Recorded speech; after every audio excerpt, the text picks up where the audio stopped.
Good morning students, welcome to a dream classroom. Today we are discussing about next subject എന്താണ് the European classical literature. അതിലെ first unit ആണ് നമ്മൾ എടുക്കാൻ പോകുന്നത്. Approaching the Iliad, the epic and the Homeric tradition. നമ്മൾ ഇതിൽ Iliad എന്ന് പറഞ്ഞിട്ടുള്ള ആ ഒരു എപ്പിക് പോയത്തെ പറ്റിയാണ് ഡിസ്കസ് ചെയ്യുന്നത്. അതിൻ്റെ കുറച്ച് ഇൻട്രൊഡക്ഷൻ എന്നുള്ള രീതിയിൽ കുറച്ച് കാര്യങ്ങളും നമുക്ക് ആദ്യം ഡിസ്കസ് ചെയ്യാം കേട്ടോ. Iliad ancient poem, Greek language, Homer. എന്താണ് ഹോമർ എഴുതിയിട്ടുള്ള ഒരു ഗ്രീക്ക് ലാംഗ്വേജിൽ ഹോമർ എഴുതിയിട്ടുള്ള ഒരു ആൻഷ്യൻ്റ് പോയമാണ് എന്ത് ഇലിയഡ് എന്ന് പറഞ്ഞിട്ടുള്ളത്. ഒരു എപ്പിക് പോയമാണ്. ആൻഷ്യൻ പോയം എന്ന് പറഞ്ഞാൽ എന്താണ് പുരാതന കാലത്തെ ഒരു എപ്പിക്, പുരാതന കാലത്ത് എഴുതിയിട്ടുള്ള ഒരു പോയമാണ്. ഗ്രീക്ക് ലാംഗ്വേജിൽ ഹോമർ എന്ന് പറഞ്ഞിട്ടുള്ള ഒരു റൈറ്റർ എഴുതിയിട്ടുള്ള ഒരു പോയമാണ് Iliad. Do not know the Greek language nor knowledge of the epic tradition and Greek civilization of those ancient days. എന്താണ് do not know the Greek language nor knowledge of the epic tradition and Greek civilization of those ancient days. നമുക്ക് Greek ലാംഗ്വേജിനെ പറ്റിയോ അതേപോലെ തന്നെ ഗ്രീക്കിലുള്ള EPIC ആയിട്ടുള്ള പുരാതന കാലത്തെ ട്രഡീഷനെ പറ്റിയോ സിവിലൈസേഷനെ പറ്റിയോ നമുക്ക് വളരെയധികം അത്ര തന്നെ അറിവില്ല എന്നാണ് പറയണത്. The Iliad, all Greek to us, English idiom.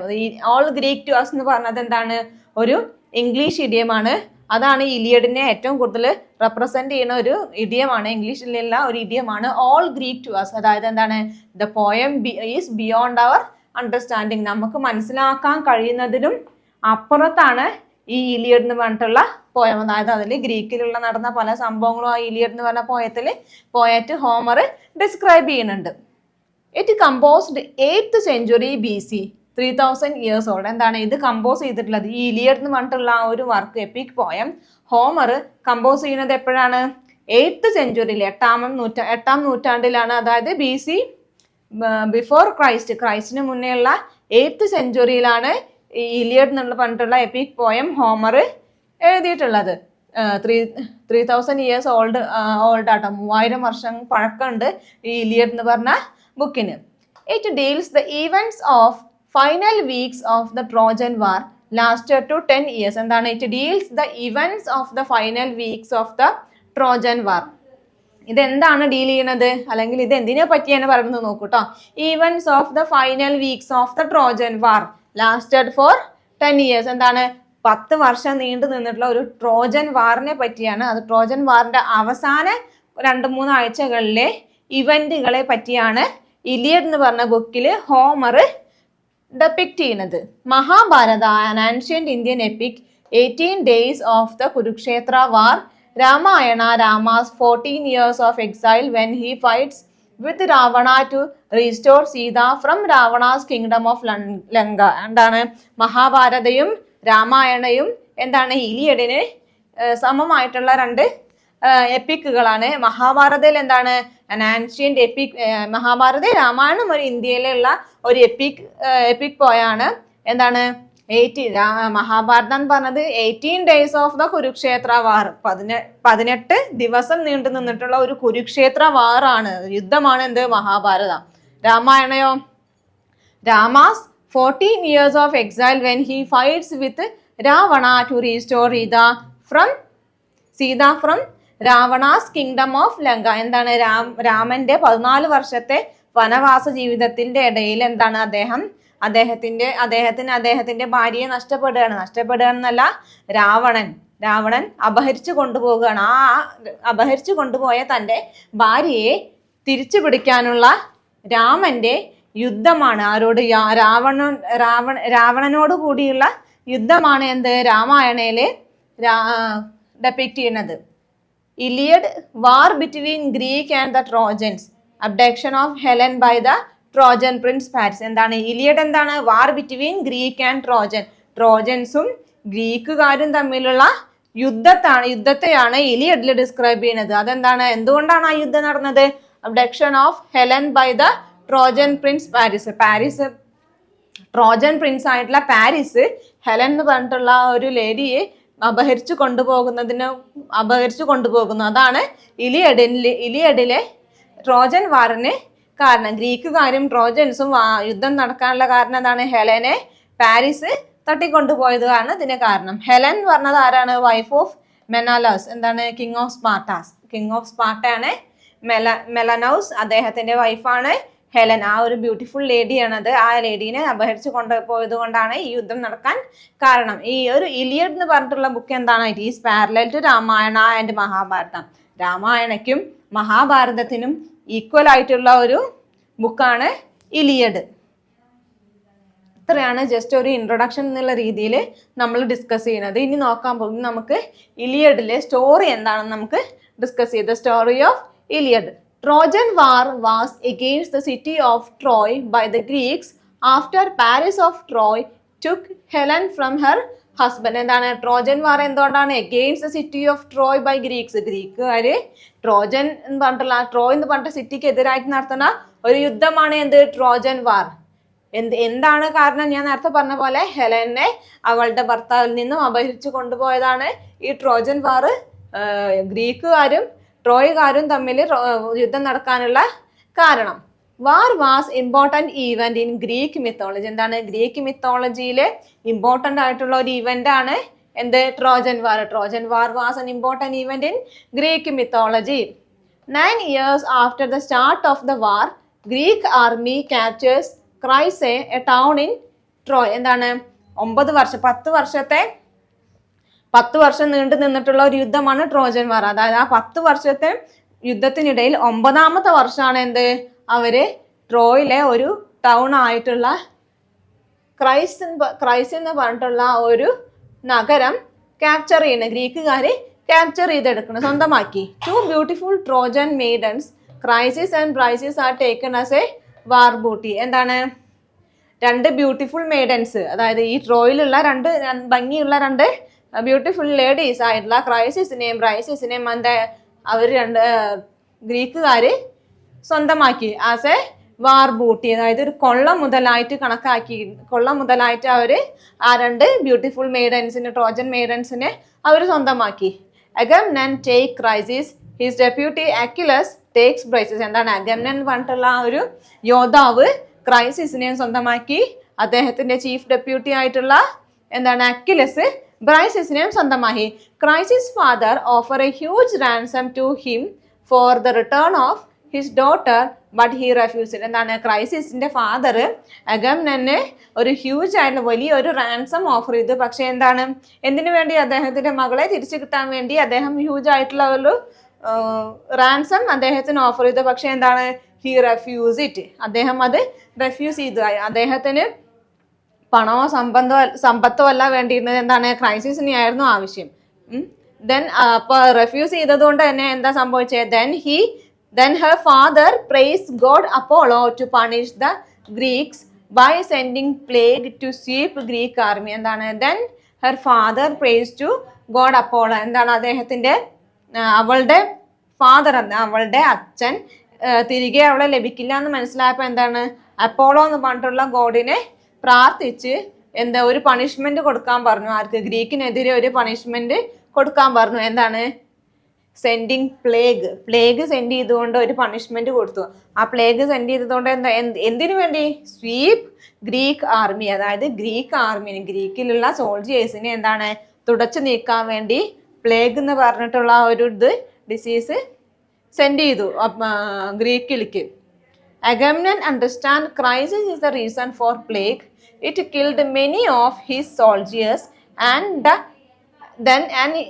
then he decided to return her to her father. എന്താണ്? അഗംനൻ മനസ്സിലായി ഈ ഒരു പ്ലേഗിന് കാരണം അദ്ദേഹമാണ് എന്ന് മനസ്സിലായി. ക്രൈസിസ് ആണെന്ന്, ഇവളുടെ ഫാദർ ആണെന്ന് മനസ്സിലായി. അതുകൊണ്ട് തന്നെ എന്താണ്? ആ ഒരു പ്ലേഗ് വന്നതോടുകൂടി അദ്ദേഹത്തിന്റെ കുറേ അധികം സോൾജിയേഴ്സിനെ നഷ്ടമായി, അവരൊക്കെ മരിച്ചുപോയി. ആ ഒരു റീസൺ കൊണ്ട് തന്നെ എന്താണ്? അഗംനൻ അദ്ദേഹത്തിന്റെ വാർ ബൂട്ടി ആയിട്ടുള്ള ക്രൈസിസിനെ അവളുടെ അച്ഛന് തന്നെ തിരികെ നൽകാൻ തീരുമാനിച്ചു. Then he decided to take his second commander Achilles booty Briseis. എന്താണ് ക്രൈസിസിനെ അവളുടെ ഫാദറിന് തന്നെ തിരികെ കൊടുക്കേണ്ടി വന്നു. അപ്പൊ അദ്ദേഹത്തിന് ഒന്നും ഇല്ലാണ്ടായി. അപ്പൊ എന്താണ് അദ്ദേഹം ചെയ്തത്? Decided to take his second commander Achilles. Second commander ആയിട്ടുള്ള അക്യുലസിന് കിട്ടിയിട്ടുള്ള ബ്രൈസിസിനെ അദ്ദേഹം എടുക്കാൻ വേണ്ടി തീരുമാനിച്ചു. As the commander of the Greek army he entitled to have her. എന്താണ്, ഒരു ഗ്രീക്ക് ആർമിയുടെ ഒരു കമാൻഡർ എന്നുള്ള രീതിയിൽ എന്താണ് അദ്ദേഹത്തിന് അവളെ സ്വന്തമാക്കാനുള്ള അധികാര അവകാശം ഉണ്ട് എന്നാണ് അദ്ദേഹം വാദിക്കുന്നത്. Achilles was angry for Agamemnon's attack on his personal honor and refused to participate in the war. എന്താണ്, അഗമന്റെ ആ ഒരു പ്രവൃത്തി, അദ്ദേഹത്തിന്റെ ആ ഒരു അറ്റാക്കിൽ അക്വിലസിന് എന്ത് തോന്നി? ദേഷ്യം തോന്നി. അദ്ദേഹത്തിന്റെ ആ ഒരു പേഴ്സണൽ ഹോണർ, അദ്ദേഹത്തിന് അക്വിലസിന് കിട്ടിയിട്ടുള്ള ആ ഒരു പേഴ്സണൽ ഹോണർ, അദ്ദേഹം യുദ്ധം ചെയ്തുണ്ടാക്കിയ ഒരു യുദ്ധം ചെയ്ത് നേടിയെടുത്ത ബ്രൈസിസിന്റെ വേണമെന്ന് പറഞ്ഞിട്ടുള്ള അദ്ദേഹത്തിന്റെ ആ ഒരു അറ്റാക്ക്, അഗമന്റെ അറ്റാക്ക് അദ്ദേഹത്തിനെ വളരെയധികം ദേഷ്യപ്പെടുത്തുകയും പിന്നെ ആ ഒരു ദേഷ്യം എന്താണ്, refuse to participate in the war. അദ്ദേഹം അക്വിലസ് യുദ്ധത്തിൽ പങ്കെടുക്കാന്നുള്ള ആ ഒരു തീരുമാനം നിരസിച്ചു. പിന്നെ അത് ഈ ആ ഒരു സംഭവത്തിന് ശേഷം അക്വിലസ് എന്താണ്, യുദ്ധത്തിൽ പങ്കെടുത്തില്ല. Agamemnon prays to his mother Thetis to seek help of god Zeus to destroy Greeks. എന്താണ്, അതിനുശേഷം അതായത് അക്വിലസും യുദ്ധത്തിൽ പങ്കെടുക്കില്ല എന്ന് പറഞ്ഞു. അതുകൊണ്ട് തന്നെ അദ്ദേഹം ഒറ്റയ്ക്കായി. അഗമനൻ അപ്പം എന്ത് ചെയ്തു? അദ്ദേഹത്തിന്റെ മദർ ആയിട്ടുള്ള അമ്മയായിട്ടുള്ള തെറ്റീസിനെ തെറ്റീസിനോട് പ്രാർത്ഥിച്ചു. എന്തിന്? To seek help of god Zeus to destroy ഗ്രീക്കുകാരെ നശിപ്പിക്കാൻ വേണ്ടി ദൈവം സ്യൂസ് ഗോഡിനോട് ഹെൽപ്പ് ചോദിക്കാൻ വേണ്ടി അദ്ദേഹത്തിന്റെ അമ്മയോട് പ്രാർത്ഥിച്ചു. തെറ്റീസ്, അദ്ദേഹത്തിന്റെ മദറാണ് തെറ്റീസ്. ഗ്രീക്സിനെ ഡിസ്ട്രോയ് ചെയ്യാൻ വേണ്ടി, പൂർണ്ണമായും നശിപ്പിക്കാൻ വേണ്ടി അമ്മയോട് പറയുകയാണ് ഗോഡ് സ്യൂസിനോട് ഒരു ഹെൽപ്പ് ചോദിക്കാൻ വേണ്ടിയിട്ട്.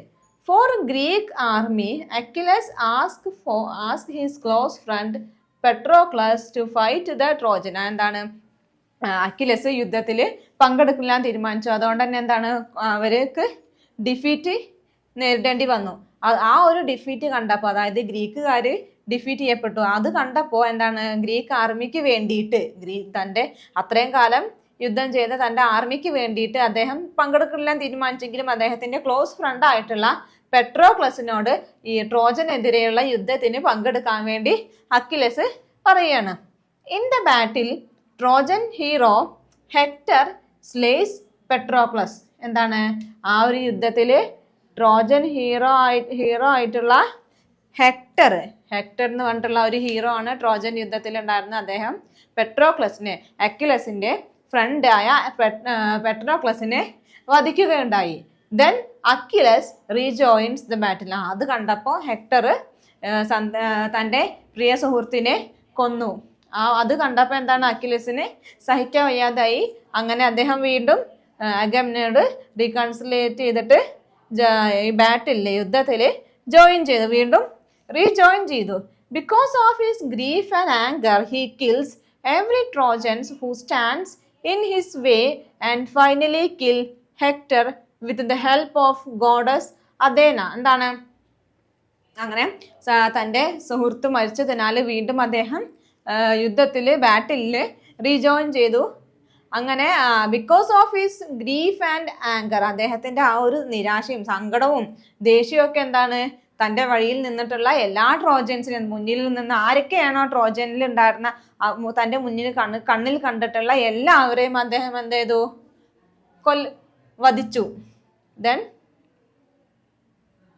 വിത്ത് the help of goddess Athena, goddess അഥേനയുടെ ഹെൽപ്പോട് കൂടിയിട്ട് ഹെക്ടറിനെ അദ്ദേഹം അക്വിലസ് അവസാനം വധിക്കുകയാണ് ഉണ്ടായത്. ഹെക്ടറാണ് അക്വിലസിന്റെ ഫ്രണ്ടായ പെട്രോക്ലസിനെ വധിച്ചത്. അത് ആ ഒരു സങ്കടവും ദേഷ്യവും ഉള്ളത് കാരണം ഗോഡസ് അഥേനയുടെ ഹെൽപ്പോട് കൂടി അക്വിലസ് ഹെക്ടറിനെ വധിക്കുകയാണ് ഉണ്ടായത്. He drags Hector's body tied to the back of his chariot. എന്താണ്, അദ്ദേഹത്തിന്റെ ആ ഒരു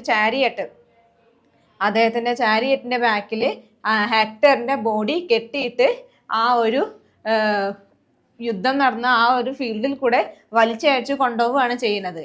Lord Zeus feels Hector deserve a hero's burial and send god Hermes to escort Hector's father Priam. എന്താണ്, ലോർഡ് സിയസിന് അത് ഭയങ്കര അധികം വളരെയധികം സങ്കടം തോന്നി. അദ്ദേഹത്തിന് തോന്നിയത് എന്താണ്? Hector deserves a hero's burial. ഹെക്ടറിന് ഒരു ഹീറോന്റെ ഒരു ബറിയൽ എന്ന് പറഞ്ഞാൽ ശവ അടക്ക് ചെയ്യുന്നതിനെയാണ് പറയുന്നത്. അങ്ങനെ ആ ഒരു നല്ലൊരു ബറിയൽ അദ്ദേഹത്തിന് വേണമെന്ന് ലോർഡ് സിയസ് തീരുമാനിച്ചു. അതുകൊണ്ട് തന്നെ sent god Hermes to escort Hector's father Priam. ഹെക്ടറിന്റെ ഫാദർ ആയ പ്രിയത്തിനെ അവരുടെ ആ ഒരു ശത്രുക്കളുടെ ആ ഒരു ബാറ്റിൽ ഫീൽഡിലേക്ക് എസ്കോട്ട് ചെയ്യാൻ വേണ്ടിയിട്ട് ഗോഡ് ഹെർമസിനെ ഏൽപ്പിച്ചു. പ്രിയം tearfully plead for his son's body. Then Achilles returns Hector's corpse to the Trojan. എന്താണ്? പ്രിയം അദ്ദേഹത്തിന്റെ ഹെക്ടറിന്റെ ഫാദർ ആയിട്ടുള്ള പ്രിയം പറഞ്ഞിട്ടുള്ള ആള് എന്താണ്?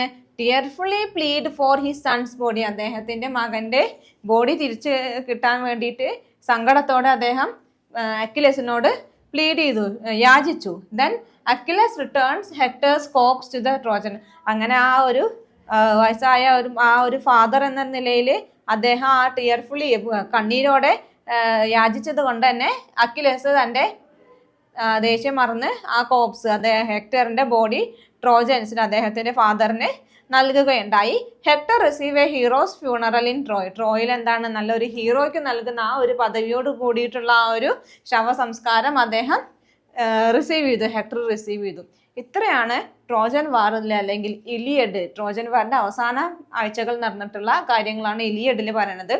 ആ ഒരു ഇലിയഡ് എന്ന് പറഞ്ഞിട്ടുള്ള ഒരു ഹോമറിന്റെ എപ്പിക്കിന്റെ സ്റ്റോറി എന്ന് പറഞ്ഞത്. ഇനി നമുക്ക് നോക്കാൻ പോകുന്നത് എന്താണ്? Approaching the Iliad. ഇലിയഡിനെ നമ്മൾ മറ്റുള്ള എപ്പിക്കുമായിട്ടൊക്കെ അപ്രോച്ച് ചെയ്യുന്നത് അല്ലെങ്കിൽ ഇലിയഡിനെ എങ്ങനെയാണ് നമ്മൾ നോക്കി കാണുന്നതെന്നാണ് പറയാൻ പോകുന്നത് കേട്ടോ. The story is a language and more complex because of the intervention of gods in human affairs. എന്താണ്? The story എങ്ങനെയാണ്? ലാംഗ്വേജും ആണ്, അതേപോലെ തന്നെ എന്താണ്? മോർ കോംപ്ലക്സും ആണ്. എന്തുകൊണ്ടാണ് അതങ്ങനെ ലാംഗ്വേജും കോംപ്ലക്സും ആവാൻ കാരണം എന്നാ പറയണത്? Because of the intervention of gods in human affairs. അതായത് ഈ ഒരു ഇലിയഡിൽ എന്താണ്? കുറേ അധികം ഗോഡ്സുകൾ വന്നിട്ട് ഇരു കൂട്ടരെയും സഹായിക്കുന്നുണ്ട്. അതാണ് ഗോഡിന്റെ ഹ്യൂമൻ അഫയേഴ്സ്, നമ്മുടെ മനുഷ്യരുടെ കാര്യത്തിൽ ദൈവങ്ങൾ ഇടപഴകുന്നുണ്ട് വല്ലാണ്ട്. അതാണ് ഇതിലെ ലാംഗ്വേജും കോംപ്ലക്സും ആവാനുള്ള ഈ ഒരു സ്റ്റോറി വളരെയധികം ലാംഗ്വേജും കോംപ്ലക്സും ആവാനുള്ള കാരണം intervention of gods in human affairs. Human അഫയേഴ്സിലുള്ള ദൈവങ്ങളുടെ ഇടപെടലുകളാണ് ഇതിന് കാരണം. ഇതിന് സെയിം ഇതായിട്ട് പാരലായിട്ട് രണ്ട് എപ്പിക്കുകൾ നേരത്തെ നമ്മൾ കണ്ടു, രാമായണ ആൻഡ് മഹാഭാരത. അത് രണ്ടും എന്താണ്? Ramayana two Indian epics Ramayana and Mahabharata are the reference to the Iliad. എന്താണ്? ഇലിയഡിനുള്ള ഒരു റെഫറൻസ് ആണ് എന്ത്? രാമായണയും മഹാഭാരതയും. രാമായണത്തിൽ എന്താ പറയണത്? ബാറ്റിൽ between good and evil, Rama and Ravana. രാമായണത്തിൽ എന്താണ്? നന്മയും തിന്മയും തമ്മിലുള്ള യുദ്ധമാണ്. അതായത് രാമനും രാവണനും തമ്മിലുള്ള യുദ്ധമാണ് രാമായണത്തിൽ. മഹാഭാരതത്തിൽ എന്താ? Kurukshetra war between force of good and force of evil, Pandavas and Kauravas. എന്താണ്? അതൊരാളാണ് ഇത് പാണ്ഡവാസ് കൗരവാസ് എന്ന് പറഞ്ഞത് മെമ്പേഴ്സ് കൂടുതലാണ്. Force of good and force of evil, അതും ഗുഡും നന്മയും തിന്മയും തമ്മിലുള്ള യുദ്ധമാണ് മഹാഭാരതത്തിലും അതേപോലെ രാമായണത്തിലും. ഇത് രണ്ടും എന്താണ്? Are similar to Homer's Iliad എന്നാണ് പറയുന്നത് കേട്ടോ. Parallel between Arjuna, Karna and Achilles, Hector. ഇതിലെന്താണ്? രാമായണത്തിലെ അർജുനനും കർണനും തമ്മിലാണ് യുദ്ധം നടക്കുന്നത്. ഇലിയഡില് അക്കിലസും ഹെക്ടറും തമ്മിലാണ് യുദ്ധം നടക്കുന്നത്. Parallel between Arjuna, Karna and Achilles, Hector എന്ന് പറയുന്നത് കേട്ടോ. Here gods are in the foreground with the warriors, while in the Indian epics men fight while the gods stay in the background. എന്താണ്?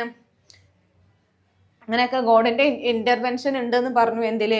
ഇലിയഡില്. Here gods are the foreground with the warriors. എന്താണ്? ഇലിയഡിൽ എന്താണ്? ദൈവങ്ങള്, God's എന്താണ്?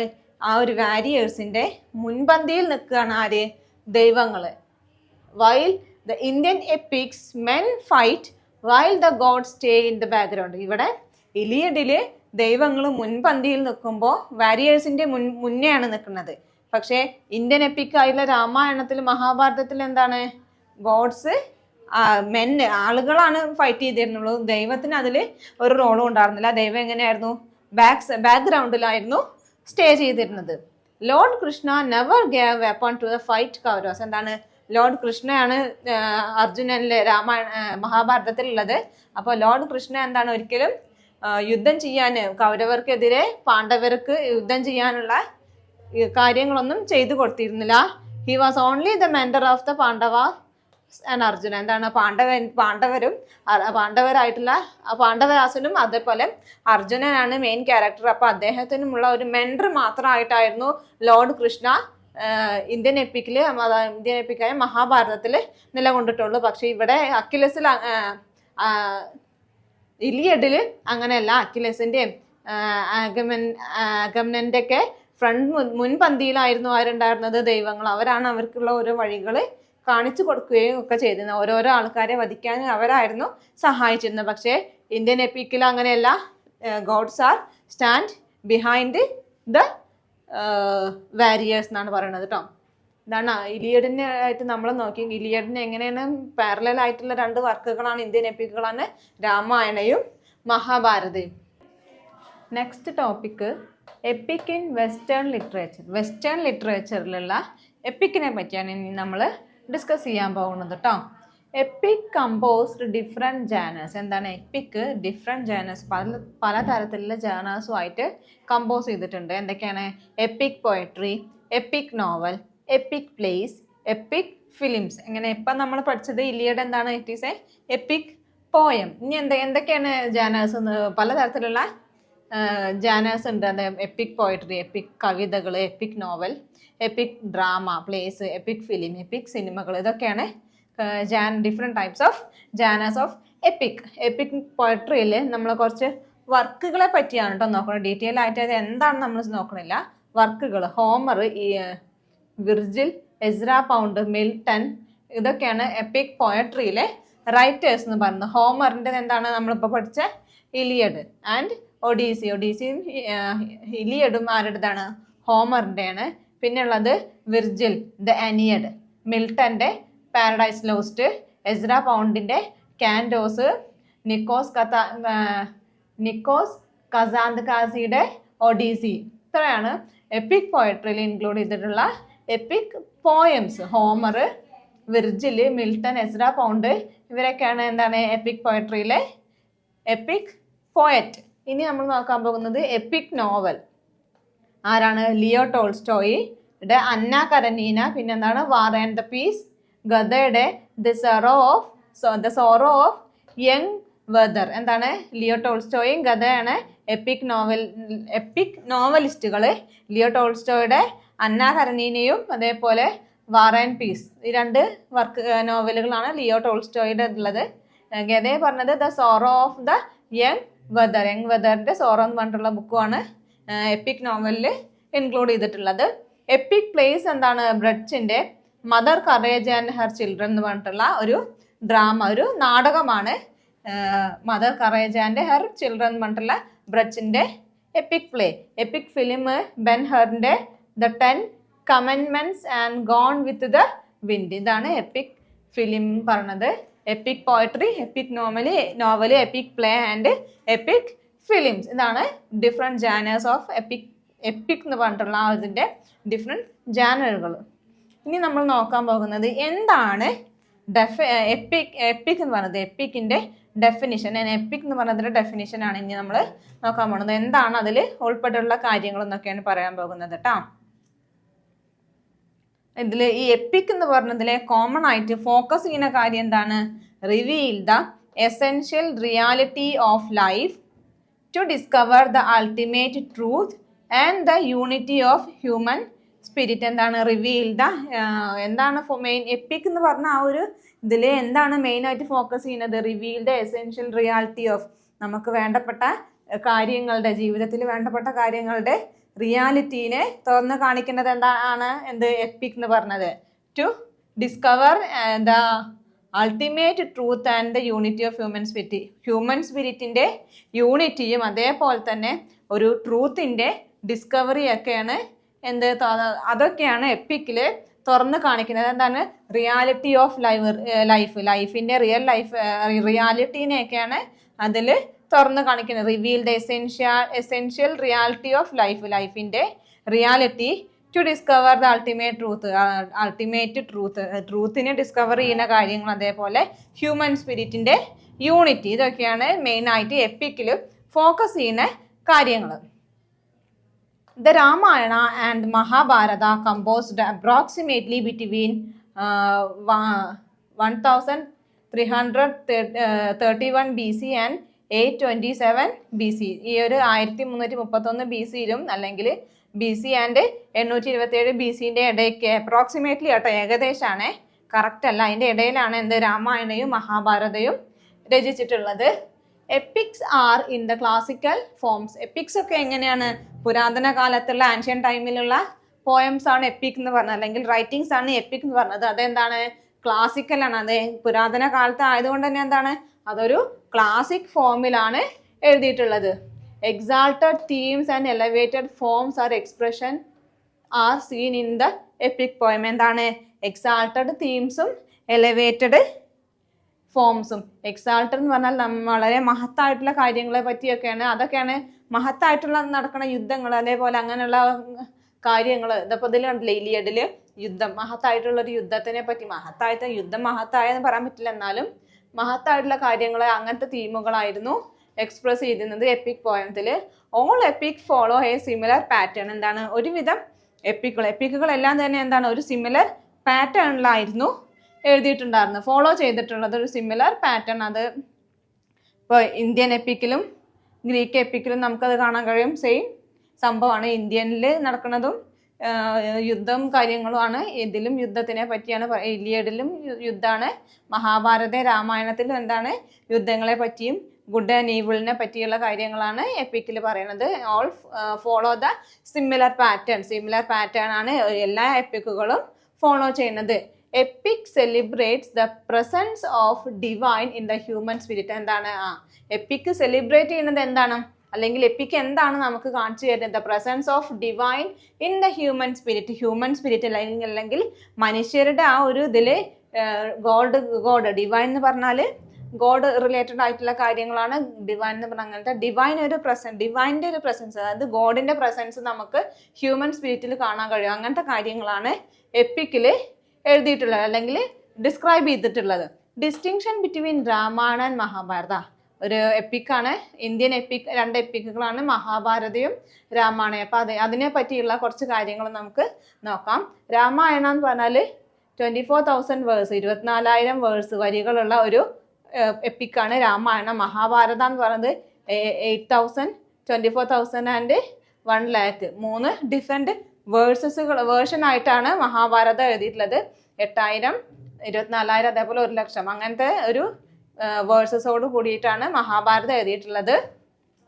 Depict the heroic deeds of protagonist lord Rama in Ramayana and Arjuna in Mahabharata. എന്താണ്? Depict the heroic deeds of protagonist എന്ന് പറഞ്ഞാൽ hero, മറ്റേ നമ്മളെ മെയിൻ കഥാപാത്രത്തിനെയാണ് പ്രൊട്ടഗണിസ്റ്റ് പറഞ്ഞത്. അതായത് നല്ല ഗുഡ് ഇൻറ്റൻഷനോട് കൂടിയുള്ള നമ്മുടെ ഹീറോസ്, കഥയിലെ ഹീറോകളെയാണ്. The depict of heroic deeds നമ്മളെ പ്രൊട്ടഗണിസ്റ്റിൻ്റെ ഒരു ഹീറോയിക് ആയിട്ടുള്ള ആവശ്യങ്ങളെ പറ്റിയാണ് അതിൽ ഡെപ്പിക്റ്റ് ചെയ്യുന്നത്. ലോർഡ് രാമ ഇൻ രാമായണത്തിലെ രാമൻ എന്ന് പറഞ്ഞ ഭഗവാനും, അതേപോലെ മഹാഭാരതത്തിലെ അർജുനൊക്കെ അതിന് എക്സാമ്പിളാണ്. Heroic deeds of protagonist. These 2 epics are known as Itihasa. ഈ രണ്ട് എപ്പിക്കുകൾ, അതായത് ഈ രണ്ട് എപ്പിക്കുകൾ എന്ന് പറഞ്ഞാൽ രാമായണയും മഹാഭാരതവും എന്താണ്? ഇതിഹാസ എന്നാണ് അറിയപ്പെടുന്നത്. That means thus verily happened. അതായത് so epic means truly happened. അതാട്ടോ ട്രൂലി ഹാപ്പൻഡ്. നമ്മൾ സത്യമായിട്ടുള്ള കാര്യങ്ങൾ സംഭവിക്കുന്നതിനെയാണ് എപ്പിക് എന്ന് പറയുന്നത്. എപ്പിക്കിൽ എന്താണ് ഡിസ്ക്രൈബ് ചെയ്യുന്നത്? റിയാലിറ്റി ഓഫ് ലൈഫാണ്. എപ്പിക് എന്താണ്? Work of art. എന്താണ്? വർക്ക് ഓഫ് ആർട്ടാണ്. സർപ്രാസിങ് ദ ഡയമെൻഷൻ ഓഫ് റിയലിസത്തിനെയൊക്കെ കടത്തി വെട്ടിയിട്ടുള്ള തരത്തിലുള്ള വർക്ക് ഓഫ് ആർട്ടാണ് എപ്പിക്. ഇത്രയാണ് നമ്മൾ ഡെഫിനിഷൻ ഓഫ് ആൻ എപ്പിക് എന്ന് പറഞ്ഞിട്ടുള്ള ആ ഒരു ചെറിയൊരു സെക്ഷനിൽ ഡിസ്ക്രൈബ് ചെയ്യുന്ന കാര്യങ്ങൾ. എന്തെങ്കിലും ഡൗട്ട് ഉണ്ടെന്നുണ്ടെങ്കിൽ നിങ്ങൾക്ക് ലൈവ് ക്ലാസ്സിൽ ചോദിക്കാം. Next topic the characteristic of an epic. എപ്പിക്കിൻ്റെ ക്യാരക്ടറിസ്റ്റിക് ആണ് നമ്മൾ ഇനി പഠിക്കാൻ പോകുന്ന ടോപ്പിക്. ഇതുവരെ എന്താണ് നമ്മൾ പഠിച്ചത്? Definition of an epic. എപ്പിക്കിൻ്റെ ഡെഫിനേഷൻ ആണ് നമ്മൾ ഡിസ്കസ് ചെയ്തത്. ഇനി നമ്മൾ ഡിസ്കസ് ചെയ്യാൻ പോകുന്നത് എപ്പിക്കിൻ്റെ ക്യാരക്ടറിസ്റ്റിക് ആണ്. There is 10 features of epic. എപ്പിക്കിന് ഒരു 10 ഫീച്ചേഴ്സ് നമ്മുടെ ഈ ടെക്സ്റ്റ് ബുക്കിൽ പറയുന്നുണ്ട്. അതെന്താണെന്ന് പറഞ്ഞുതരാം കേട്ടോ, നോക്കിക്കോളൂ. First one, exalted theme with the heroic deeds of A great man, A king or a leader or a warrior of exceptional merit. It deals with the magnificence of the divine power, interplay of the divine power and human. എന്താണ്? exalted themes with the heroic deeds of great man, king. great man എന്ന് പറയുന്നത് ഒന്നില്ലെങ്കിൽ ഒരു king ആവാം, അല്ലെങ്കിൽ ഒരു leader ആവാം, അല്ലെങ്കിൽ ഒരു വാരിയർ ആവാം കേട്ടോ. ഇതൊക്കെയാണ് ഗ്രേറ്റ് മാനിൻ്റെ പറയുന്നത്. ഗ്രേറ്റ് മാൻസിൻ്റെ ഹീറോയിക് ആയിട്ടുള്ള ആവശ്യങ്ങളാണ് മെയിനായിട്ട് എന്ത് എപ്പിക്സിലെ തീമുകളായിട്ടുള്ളത്. ഓഫ് എക്സെപ്ഷണൽ മെറിറ്റ്, ഒരു പ്രത്യേക തരത്തിലുള്ള ഒരു മെറിറ്റുള്ള ഗ്രേറ്റ് മാൻ, അതായത് കിങ്, ലീഡർ, വാരിയർ, ഇതൊക്കെയാണ് ഗ്രേറ്റ് മാൻ. അവരുടെയൊക്കെ ഹീറോയിക് ഡീഡ്സ്, അവരുടെയൊക്കെ ഹീറോയിക് ആയിട്ടുള്ള ഡീഡ്സ് ആണ് എന്താണ് മെയിനായിട്ട് എപ്പിക്കിൻ്റെ തീം എന്ന് പറയുന്നത് കേട്ടോ. It deals with the magnificence of the divine power. എന്താണ് അത്? ഗ്രേറ്റ് മാനും മാത്രമല്ല, എന്താണ് ഗോഡിൻ്റെ ഇൻ്റർവെൻഷനും കൂടി ഉണ്ട് എന്തിൽ? എപ്പിക്കില്. It deals with the magnificence of the divine power. Divine പവറിൻ്റെ ഒരു മാഗ്നിഫിക്കൻസ് നമുക്ക് കാണാൻ കഴിയും കേട്ടോ. Interplay of divine power and human. എന്താണ് ഇതിൽ നമ്മളെ ഇലിയഡിൽ നമുക്ക് നേരെ ശ്രദ്ധിച്ചറിയാം. അതിൻ്റെ സ്റ്റോറിയിൽ ഞാൻ പറഞ്ഞിട്ടുണ്ട് ഗോഡിൻ്റെ ഇൻ്റർവെൻഷൻസ്. ഗോഡ് ഇടപെട്ടിട്ടാണ് യുദ്ധങ്ങളിൽ അവർ ഗ്രേറ്റ് ഫിഗേഴ്സ് അല്ലെങ്കിൽ ഹീറോസ് യുദ്ധം ജയിക്കുന്നത്. അതാണ് പറഞ്ഞത് interplay of the divine power and human. ഹ്യൂമൻ്റെ, മനുഷ്യൻ്റെയും അതേപോലെ ഒരു ഡിവൈൻ പവറിൻ്റെ, അതായത് ഗോഡിൻ്റെ ഒക്കെ ഒരു ഇൻ്റർപ്ലേ നമുക്ക് ക്ലാസിക് എപ്പിക്കിൽ കാണാൻ സാധിക്കും. EPIC is large in scale. എന്താണ് എപ്പിക് എന്ന് പറഞ്ഞത്? വളരെയധികം നീണ്ട ഒരു റൈറ്റിങ്സ് ആണ്. നല്ല ലാർജ് ഇൻ സ്കെയിൽ, അതായത് വളരെ നീളം കൂടി, അല്ലെങ്കിൽ ഇത് ഹ്യൂജ് ആണെന്നാണ് പറയുന്നത് കേട്ടോ. Western epics are in 12 books. Western epics എന്ന് പറഞ്ഞാൽ ഒരു ചാപ്റ്റർ അല്ലെങ്കിൽ ഒരു ബുക്ക് പറയുന്നത് എന്താണ്? 12 ബുക്കുകൾ, 12 ബുക്കുകളോട് കൂടിയിട്ടുള്ള ഒരു ബുക്കാണ് എന്ത്? വെസ്റ്റേൺ എപ്പിക് എന്ന് പറഞ്ഞത്. The Iliad and the Odyssey consist of 24 books each. എന്താണ് 12 ബുക്കായിട്ടുള്ള ഒരു ചാപ്റ്ററുകളാണുള്ളത്. അതിലെന്താണ് ഇലിയഡും ഒഡീസിയും രണ്ടിലും എന്താണ് 24 ബുക്സ്, രണ്ടിലും 24 ബുക്കുകളാണ് അടങ്ങിയിട്ടുള്ളത്. വിർജിൽസ് അനിയർ, വിർജിലിന്റെ അനിയർ എന്ന് പറഞ്ഞത് 12 ബുക്സ്. അതേപോലെ മിൽട്ടന്റെ പാരഡൈസ് ലോസ്റ്റ് ഒക്കെ എന്താണ് 12 ബുക്കുകളാണ്. മിനിമം 12 ബുക്കുകൾ ഉണ്ടാവും. 12 ബുക്കുകൾ കൂടുതൽ ഉണ്ടാവുള്ളൂ, കുറയാൻ ചാൻസ്. അതാണ് എപ്പിക്സ് ആർ ഇൻ 12 ബുക്സ് എന്ന് പറയുന്നത് കേട്ടോ. Spenser in 17th century intended to write his epic The Fairy Tune in 12 books. എന്താണ് സ്പെൻസറിന്റെ എപ്പിക് ആയിട്ടുള്ള ദ ഫെയറി ക്യൂന് 17th century എഴുതാൻ തീരുമാനിച്ചത് എങ്ങനെയാണ്? 12 ബുക്കുകൾ അടങ്ങിയിട്ടുള്ള ഒരു ബുക്കായിട്ടാണ് എഴുതാൻ തീരുമാനിച്ചത്. പക്ഷേ ഹി കംപ്ലീറ്റഡ് ഓൺലി 7 ബുക്സ് മാത്രമേ അദ്ദേഹത്തിന് കംപ്ലീറ്റ് ചെയ്യാൻ കഴിഞ്ഞുള്ളൂ. Indian epic not follow the western tradition of using 12 as a unit. എന്താണ് ഒരു യൂണിറ്റിൽ 12 ബുക്കുകൾ എന്നാണ് വെസ്റ്റേൺ എപ്പിക്കിൻ്റെ ട്രഡീഷൻ എന്ന് പറഞ്ഞത്. പക്ഷേ ഇന്ത്യൻ എപ്പിക്സ് എങ്ങനെയാണ്? വെസ്റ്റേൺ ട്രഡീഷൻ ഫോളോ ചെയ്യുന്നില്ല. 12 ബുക്സ് ഇൻ യൂണിറ്റ്. ഒരു യൂണിറ്റിൽ 12 ബുക്കുകൾ അടങ്ങിയിരിക്കണം എന്നുള്ള വെസ്റ്റേണിൻ്റെ ട്രഡീഷൻ ഇന്ത്യൻ എപ്പിക്കുകൾ ഫോളോ ചെയ്യുന്നില്ല. ഈച്ച് പ്രസൻസ് തേർഡ് പോയിന്റ് ആണ് കേട്ടോ. Each presence heroic deals such as courage, honor, sacrifice, patriotism and kindness. It gives the picture of social and cultural pattern of contemporary life. എന്താണ് ഈ EPIC present ചെയ്യുന്നത്? എന്തൊക്കെയാണ്? Heroic ideals. എന്തൊക്കെയാണ് heroic ideals? Courage, ധൈര്യം, honour, sacrifice, patriotism, kindness. എന്തൊക്കെയാണ്? Courage, honour, sacrifice, patriotism എന്ന് പറഞ്ഞാൽ ദേശഭക്തി, കൈൻഡ്നെസ്, ദയ, അതൊക്കെ അറിയാലോ. Epics present heroic deals. എന്തൊക്കെയാണ് heroic deals? Courage, honour, sacrifice, patriotism and kindness. It gives a picture of social and cultural pattern of the contemporary life. എന്താണ് ഇത്? കണ്ടംപററി ലൈഫിന്റെ ഒരു സോഷ്യലും കൾച്ചറും ആയിട്ടുള്ള ഒരു പിക്ചർ നമുക്ക് തരുന്നുണ്ട്. എന്ത്? എപ്പിക്സ്. ഫോർത്ത് പോയിന്റ് പറഞ്ഞാൽ എപ്പിക് ലാംഗ്വേജ് കൺസിസ്റ്റ്. എന്തിലൊക്കെ എപ്പിക് ലാംഗ്വേജ് എന്തൊക്കെയാണ് കൺസിസ്റ്റ് ചെയ്യുന്നത് നോക്കാം കേട്ടോ. Simile, epithet, phrase and expressive style. ഈ സിമിലി, എപ്പിതെറ്റ്, ഫ്രേസ്, എക്സ്പ്രസീവ് സ്റ്റൈലൊക്കെയാണ് എപ്പിക് ലാംഗ്വേജ് കൺസിസ്റ്റ് ചെയ്തിട്ടുള്ളത് കേട്ടോ. Classical epics are recited and they were oral epics. എന്താണ് ക്ലാസിക്കൽ ആയിട്ടുള്ള, അതായത് പുരാതന കാലത്തുള്ള പഴയ കാലത്തുള്ള എപ്പിക്സ് എങ്ങനെയാണ്? റീസൈറ്റഡ്, അതായത് നമ്മൾ പദ്യം ചൊല്ലുന്ന പോലെയുള്ള തരത്തിലുള്ളതാണ്, റീസൈറ്റഡ് ആണ്. And they were oral epics, അതിനെന്താണ് അറിയപ്പെടുന്നത്? Oral epics. അതായത് റീസൈറ്റ് ചെയ്യണല്ലോ, നമ്മൾ വാക്കൊണ്ട് പറയണതിനെയാണ് ഓറലും റീസൈറ്റ് എന്നൊക്കെ പറയാം. അതുകൊണ്ട് തന്നെ അതിനെ ഓറൽ എപ്പിക്സ് ആയിട്ടാണ് കൺസിഡർ ചെയ്യുന്നത് കേട്ടോ. Fifth point, an EPIC poet poses A high degree of imaginative power. എന്താണ്? എപ്പിക്കില് പോയറ്റ് എന്താണ് പോസസ് ചെയ്യുന്നത്? A high degree of imaginative power. ഒരു ഇമാജിനേറ്റീവ് പവർ, അതായത് നമ്മളെ ഗോഡിൻ്റെ ഒക്കെ ഒരു ഇന്റർപ്ലേ ഉണ്ടെന്ന് പറഞ്ഞില്ല, അതാണ് ഇമാജിനേറ്റീവ് ആയിട്ടുള്ള ഒരു പവർ, ഒരു ശക്തി ഇതിൽ നമുക്ക് കാണാൻ കഴിയും കേട്ടോ എപ്പിക്കില്. High degree of imaginative power, അതായത് വളരെയധികം ഇതിലുള്ള ഒരു ഇമാജിനേറ്റീവ് പവർ നമുക്ക് എപ്പിക്കിൽ കാണാൻ കഴിയും. An epic is characterized by the unity of action. എന്താണ് എപ്പിക് എങ്ങനെയാണ് ക്യാരക്ടറൈസ് ചെയ്യുന്നത്? Unity of action. ആക്ഷന്റെ യൂണിറ്റിയിലാണ് എപ്പിക്കിനെ നമ്മൾ കൺസിഡർ ചെയ്യുന്നത്. അതെന്താണ്? അരിസ്റ്റോട്ടിൽ എന്താണ് പറയുന്നുണ്ട്? 3 പ്രിൻസിപ്പിൾ ഓഫ് ഡ്രാമാറ്റിക് കൺസ്ട്രക്ഷൻ. അരിസ്റ്റോട്ടലിന്റെ ഒപ്പീനിയനിൽ എന്താണ്? There is 3 principle of dramatic construction.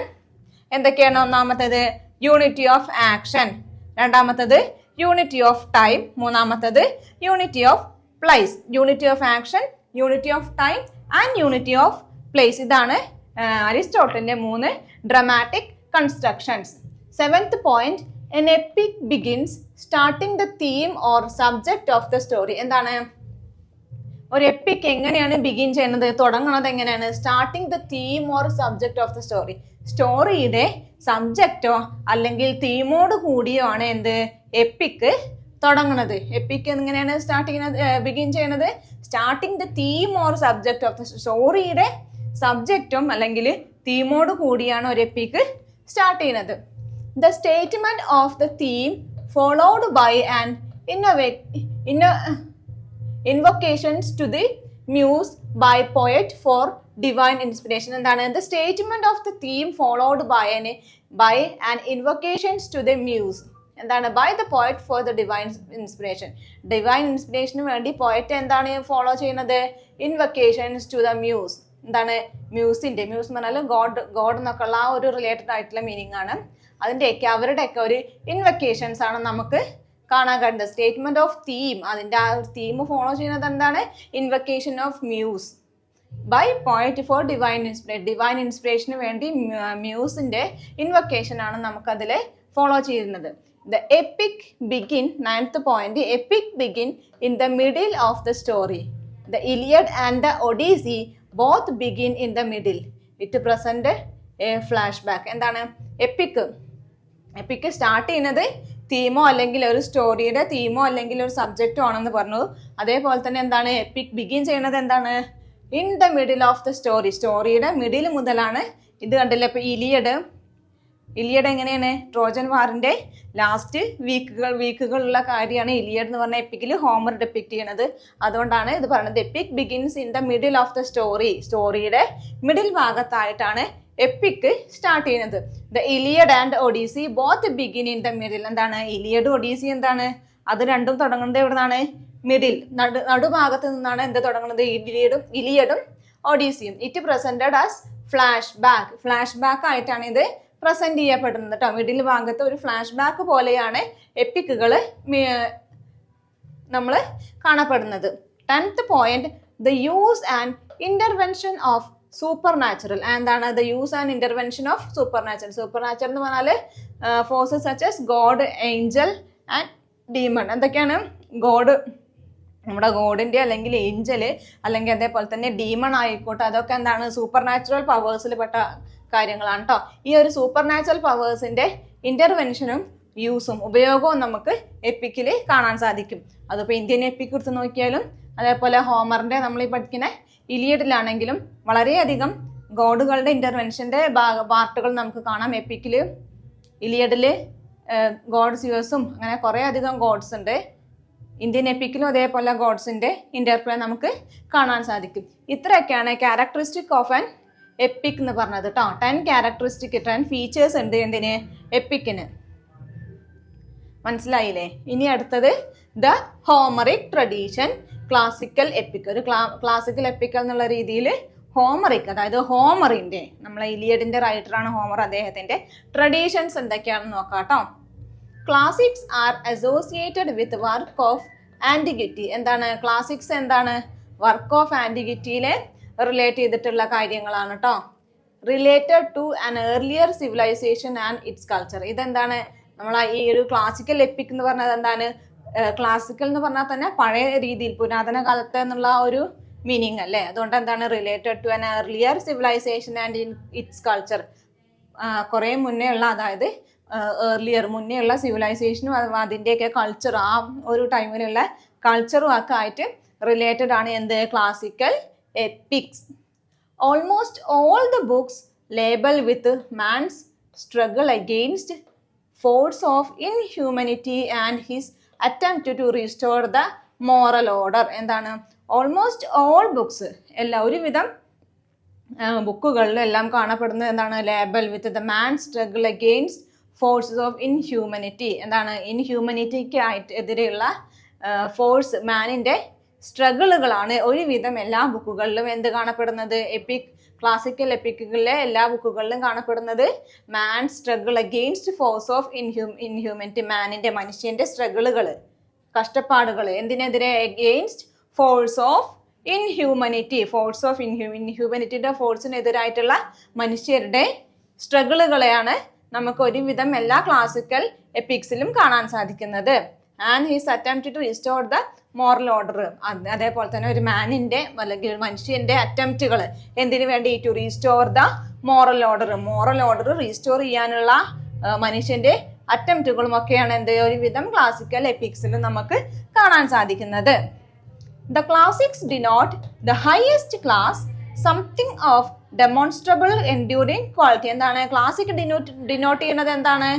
എന്താണ് ഹൈ ക്ലാസസ്, ഹൈ ക്ലാസ്സുകളെയാണ് ക്ലാസിക്സ് ഡിനോട്ട് ചെയ്യുന്നത്. Something of demonstrable enduring quality. എന്താണ്? ക്വാളിറ്റി എൻഡ്യൂർ ചെയ്യുന്ന ക്വാളിറ്റീനെ ഡെമോൺസ്ട്രേറ്റ് ചെയ്യുന്ന രീതിയിലാണ് ക്ലാസിക്കുകൾ നമ്മൾ ഡിനോട്ട് ചെയ്യപ്പെടുന്നത്. The classicism is marked by beauty, taste, refinement, restraint, clarity and order. എന്താണ് ക്ലാസിസം? ക്ലാസിസം എന്തൊക്കെയാണ് മാർക്ക് ചെയ്യുന്നത്? Beauty, taste, refinement, restraint, clarity and order. ഇത്രയും കാര്യങ്ങളാണ് എന്ത്? ക്ലാസിസം മാർക്ക് ചെയ്യുന്നത് കേട്ടോ. Classicism regarded the vehicle of reason and logic. എന്താണ് classicism regard ചെയ്യുന്നത്? എന്താണ്? The vehicle of reason and logic. റീസണിന്റെയും ലോജിക്കിന്റെയും ഒരു വാഹനമായിട്ടാണ് ക്ലാസിസത്തെ കണക്കാക്കുന്നത്. റൊമാൻറ്റിസിസം എങ്ങനെയാണ്? Romanticism regarded the vehicle of feeling and imagination. എന്താണ് റൊമാൻറ്റിസിസം? എന്താണ്? Vehicle of feelings and imagination. ഇമാജിനേഷന്റെയും ഫീലിംഗ്സിന്റെയും ഒരു വാഹനമായിട്ടാണ് റൊമാൻറ്റിസിസം കണക്കാക്കപ്പെടുന്നത്. എങ്കിൽ എങ്ങനെയാണ് classicism? Vehicle of reason and logic. റീസണിന്റെയും ലോജിക്കിന്റെയും ഒരു വെഹിക്കിൾ ആയിട്ടാണ് ക്ലാസിസത്തെ കണക്കാക്കപ്പെടുന്നത് കേട്ടോ. Classical writers not let out their own emotion and feelings. എന്താണ് ക്ലാസിക്കൽ റൈറ്റേഴ്സ് എന്താണ്? Not let out their own emotion and feelings. അവരുടെ തന്നെ ഇമോഷൻസും ഫീലിങ്സും നമ്മൾക്ക് കാണിച്ചു തരില്ല എന്ന് പറഞ്ഞത്. Classical writers not let out, നമ്മൾക്ക് അത് അവരുടെ ഇമോഷൻസും ഫീലിങ്സും അവരതിൽ എക്സ്പ്രസ് ചെയ്യാറില്ല. We don't meet writers in their works. അത് ശരിയാണ്. നമ്മൾക്ക് പലതിലും ഇപ്പോൾ മറ്റേ ആദ്യത്തെ കഴിഞ്ഞ we don't meet writers in their works. അവർ നമ്മൾ വർക്കുകളിൽ കാണാൻ കഴിയില്ല. പല റൈറ്റേഴ്സും ഉണ്ട് അവരുടെ തന്നെ സ്റ്റോറിയൊക്കെ ഇൻക്ലൂഡ് ചെയ്തിട്ട് സ്റ്റോറി എഴുതുന്നത്. പക്ഷേ ക്ലാസിക്കൽ റൈറ്റേഴ്സിൽ എപ്പിക്സിൽ എന്താണ്? റൈറ്റേഴ്സിനെ നമുക്ക് അവരുടെ ബുക്കുകളിൽ കാണാൻ സാധിക്കില്ല. Professor Sidgwick defines classical literature. Sidgwick എന്ന് പറഞ്ഞിട്ടുള്ള പ്രൊഫസർ ക്ലാസിക്കൽ ലിറ്ററേച്ചറിനെ ഡിഫൈൻ ചെയ്യുന്നത് എങ്ങനെയാന്ന് നോക്കൂ. The essence of a truly humanising culture. എന്താണ് the essence of a truly humanised culture? True ആയിട്ട്, അതായത് സത്യസന്ധമായിട്ടുള്ള ഒരു ഹ്യൂമനൈസിങ് കൾച്ചറിനെയാണ് എന്ത്, അതിൻ്റെയൊക്കെ ഒരു എസെൻസ് ആണ് എന്ത്, classical literature. The essence of a truly humanising culture. Truly humanising കൾച്ചറിന്റെ ഒരു എസെൻസ് ആണ് എന്ത്, classical literature. The great classical works of West, starting with Homer, followed by Greek masters like Aeschylus, Sophocles, Euripides. എന്തൊക്കെയാണ്? Then Shakespeare, Molière, Goethe and Schiller. The great classical work of West. വെസ്റ്റിന്റെ ഒരു classical വർക്ക്സുകൾ എങ്ങനെയാണ് start ചെയ്യുന്നത്? Starting with Homer. Homer ആണ് classical great classical works തുടങ്ങുന്നത്. ആരിലൂടെയാണ്? ഹോമറിലൂടെയാണ്. Homer ആണ് first classical writer. പിന്നെ അദ്ദേഹത്തെ follow ചെയ്ത് വന്നിട്ടുള്ള ആൾക്കാരാണ് ഗ്രീക്ക് മാസ്റ്റേഴ്സ് ആയിട്ടുള്ള ഏച്ചിലസ്, സോഫോക്ലിസ് ആൻഡ് യൂറിപ്പിഡസ്. പിന്നെ വന്നിട്ടുള്ളത് ആരൊക്കെയാണ്? Shakespeare, Moliere, Goethe and Schiller. In Greek classics it is a choiceless choice imposed on man. Greek classics എങ്ങനെയാണ്? It is a choiceless choice imposed on man. മനുഷ്യരിൽ impose ചെയ്തിട്ടുള്ള ചോയ്സ്ലെസ് ആയിട്ടുള്ള choice, അതായത് മനുഷ്യനിൽ ഇമ്പോസ് ചെയ്തിട്ടുള്ള ഒരു ചോയ്സ്. അതെന്താണ് ചോയ്സ്ലെസ് ആണ് എന്നാണ് പറയുന്നത് കേട്ടോ. Our contemporary writers are not for social change but that give a special stature to man. എന്താണ്? Our contemporary writers are not for social change but that gives a special stature to man. എന്താണ്? നമ്മളെ contemporary writers എങ്ങനെയാണ്? Not for social change. എന്താണ്? നമ്മളെ ഇപ്പോഴത്തെ contemporary writers എന്താണ്? Social ചേഞ്ചിന് വേണ്ടിയിട്ടുള്ള റൈറ്റേഴ്സ് ആയിരുന്നില്ല. But that gives a special statue to man. അതെന്താണ്? പക്ഷെ ഒരു മാനിന് ഒരു പ്രത്യേക തരം ഒരു പദവി കൊടുക്കുന്നുണ്ട് എന്നാണ് പറയുന്നത് കണ്ടംപററി റൈറ്റേഴ്സ് കേട്ടോ. Classical literature does not offer false security, pseudo comfort and deceptive consolation. എന്തൊക്കെയാണ്? Classical literature does not offer false security and pseudo comfort and deception consolation. എന്താണ്? ഫാൾസ് സെക്യൂരിറ്റി പറഞ്ഞാൽ തെറ്റായ ഒരു സുരക്ഷ, സ്യൂഡോ കംഫേർട്ട് പറഞ്ഞാൽ കപടത നിറഞ്ഞ ആശ്വാസം, ഇതൊന്നും. പിന്നെ ഡിസെപ്റ്റീവ് കൺസലേഷൻ ഒന്നും അവർ ഓഫർ ചെയ്യുന്നില്ല. False security, pseudo comfort and deceptive consolation, ഇത്രയും കാര്യങ്ങൾ ക്ലാസിക്കൽ ലിറ്ററേച്ചർ ഓഫർ ചെയ്യാത്ത കാര്യങ്ങളാണ് കേട്ടോ. False security, pseudo comfort and deceptive consolation. Homer depicts the strife of man and God. എന്താണ് ഹോമർ ഡെപ്പിക്ട് ചെയ്യുന്നത്? എന്താണ്? മാനിന്റെയും ഗോഡിന്റെയും ഒക്കെ ഒരു സ്ട്രിഫ്നെസ് ആണ് ഹോമർ അദ്ദേഹത്തിന്റെ എപ്പിക്സിൽ ഡെപ്പിക്ട് ചെയ്യുന്ന കാര്യങ്ങൾ. Iliad is in the ancient times of Greek civilisation. Iliad എന്താണ്? ആ ഒരു കാലഘട്ടത്തിലെ, പുരാതന കാലഘട്ടത്തിലെ എന്താണ്? ഗ്രീക്ക് സിവിലൈസേഷന്റെ ഒരു ഉത്തമമായ ഉദാഹരണമാണ് കേട്ടോ ഇലിയഡ്. ഗ്രീക്ക് സിവിലൈസേഷന്റെ ഉദാഹരണമാണ് ഇലിയഡ് അപ്പോ ആൻഷ്യൻ ടൈമിൽ. Hector is humanised in death, lost his heroic stature and dignity. എന്താണ്? ഹെക്ടർ ആ യുദ്ധത്തിൽ മരിക്കുകയാണ്. അക്കിലസ് ആണ് ഹെക്ടറിനെ കൊല്ലുന്നത്. അതുകൊണ്ട് തന്നെ എന്താണ്? Hector is humiliated in death. മരണത്തോടു കൂടി അദ്ദേഹം ഹ്യൂമിലിയേറ്റ് ചെയ്യാണ്, അപമാനിക്കപ്പെടുകയാണ് ചെയ്യുന്നത് കേട്ടോ. Hector lost his heroic stature and dignity. അദ്ദേഹത്തിന്റെ ആ ഒരു ഡിഗ്നിറ്റിയും ഹീറോയിക് ആയിട്ടുള്ള ആ ഒരു പദവിയൊക്കെ അദ്ദേഹത്തിന് ആ ഒരു മരണത്തോടു കൂടി നഷ്ടപ്പെടുകയാണ്. എന്താണ്? ഹ്യൂമിലിയേറ്റഡ് ഇൻ ഡെത്തിൽ അപമാനിക്കപ്പെടുകയാണ് അദ്ദേഹം ചെയ്യുന്നത് കേട്ടോ. But Achilles his victory cannot overcome the bitter sense of his own mortality. എന്താണ്? അക്കിലസ് ഹെക്ടറിനെ വധിച്ചു. അതുകൊണ്ട് തന്നെ എന്താണ്? അക്കിലസിന് എന്താണ്? His victory cannot overcome the bitter sense of his own mortality. അദ്ദേഹത്തിന്റെ തന്നെ മരണത്തിൽ ആ ഒരു കയ്പ് നിറഞ്ഞ ആ ഒരു സെൻസ് അദ്ദേഹത്തിന് ആ ഒരു വിജയിച്ചെങ്കിലും എന്താണ്? അദ്ദേഹത്തിന്റെ മരണത്തിന്റെ ആ കയ്പ് നിറഞ്ഞത് അദ്ദേഹത്തിന് ഓവർകം ചെയ്യാൻ കഴിയുന്നില്ല. His victory cannot overcome the bitter sense of his own mortality. Mortality എന്നാൽ നശ്വരത. മരണം എന്നൊക്കെയുള്ള ആ ഒരു മീനിങ്. അദ്ദേഹത്തിൻ്റെ തന്നെ മരണത്തിൻ്റെ ആ ഒരു ബിറ്റർ സെൻസ്, കയ്പ് നിറഞ്ഞ ആ ഒരു സെൻസ് എന്താണ് അദ്ദേഹത്തിന് വിജയിച്ചെങ്കിലും അത് ഓവർകം ചെയ്യാൻ എന്താണ് bitter sense of his own morality overcome ചെയ്യാൻ അദ്ദേഹത്തിന് സാധിക്കുന്നില്ല. 2000 years later, Shakespeare wrote, "We are unto gods like flies to boys who kill to us for their sport." എന്താണ്? For their unto gods for their spot കേട്ടോ. എന്താണ് 2000 വർഷങ്ങൾക്ക് ശേഷം Shakespeare എഴുതിയിട്ടുള്ള ഒരു കാര്യമാണ് വി ആർ അൺടു ഗോഡ്സ്, നമ്മൾ എന്താണ് ദൈവത്തിന് വേണ്ടിയുള്ളതാണ്. Like flies to boys, boys flies അതായത് ഈച്ചകളെ പോലെയാണ് ബോയ്സ് എന്ന് പറയുന്നത്. Who kill us for their sport, അവരുടെ തന്നെ സ്പോട്ടുകളെ കൊല്ലുകയാണെന്നാണ് പറഞ്ഞത്. One man's victory will always be another man's sorrow. എന്താണ് ഒരാളുടെ വിക്ടറി, യുദ്ധം എന്ന് പറയുന്നത് രണ്ട് കൂട്ടർ തമ്മിലുള്ളതാണ്. അതുകൊണ്ട് തന്നെ ഒരു ഭാഗം ജയിച്ചാൽ മറ്റുള്ളവർക്ക് അതൊരു സോറോ ആണ്. അതായത് ഒരാളുടെ വിക്ടറി എന്താണ് മറ്റൊരാൾക്ക് സങ്കടമാണ് എന്നാണ് പറയുന്നത്. ഇത് നമുക്ക് എന്തിൽ കാണാം? പെട്രോക്ലസിന്റെ മരണത്തിൽ അക്വിലസിന് അനുഭവിക്കുന്ന അതേപോലെ പ്രിയത്തിന്റെ സങ്കടം അദ്ദേഹത്തിന്റെ മകൻ മരിക്കുമ്പോഴൊക്കെ ഈ ഒരു ഇത് നമുക്ക് കാണാം അല്ലെ. One man's victory will always be another man's sorrow. അത് നോക്കൂട്ടോ എന്താന്ന് പറഞ്ഞാൽ Hector's victory over Patroclus it brings pain to Achilles. Achilles victory over Hector cause pain to Priam. എന്താണ് ഹെക്ടേഴ്സ് വിക്ടറി ഓവർ പെട്രോക്ലസ് ഹെക്ടറിന്റെ വിക്ടറി, പെട്രോക്ലസിനെ കൊന്നതാരാണ്? Hector. അങ്ങനെ പെട്രോക്ലസിന് ഓവർ അതിന് മുകളിലുള്ള അദ്ദേഹത്തിന്റെ ഹെക്ടറിന്റെ വിക്ടറി ആർക്ക് പെയിൻ കൊടുത്തു? അക്വിലസിന് പെയിൻ കൊടുത്തു. അപ്പോൾ എന്താണ് അക്വിലസിന്റെ വിക്ടറി ഹെക്ടറിന്റെ ഫാദറായ പ്രിയത്തിന് വേദനാജനകമായിരുന്നു എന്നാണ് പറയുന്നത്. അതാണ് പറയുന്നത് ഒരാളുടെ വിക്ടറി മറ്റൊരാൾക്ക് സങ്കടത്തിന് കാരണമാണ് എന്ന് പറഞ്ഞു. Hector's victory over Patroclus brings pain to Achilles, and Achilles' victory over Hector caused the pain in Priam, the father of Hector.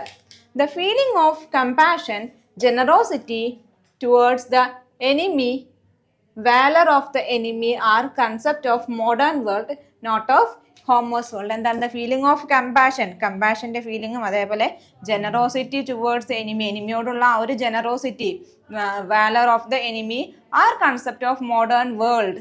അതൊക്കെ എന്താണ് മോഡേൺ വേൾഡിന്റെ കൺസെപ്റ്റാണ്. പക്ഷേ നോട്ട് ഓഫ് ഹോമേഴ്സ് വേൾഡ്, ഹോമറിന്റെ വേൾഡിൽ അല്ലെങ്കിൽ ഹോമറിന്റെ കൺസെപ്റ്റ് അല്ല ഇതൊക്കെ. ഫീലിങ്സ് ഓഫ് കമ്പാഷനും generosity towards enemy, valour of the enemy are concept of modern world, not for Homer's world.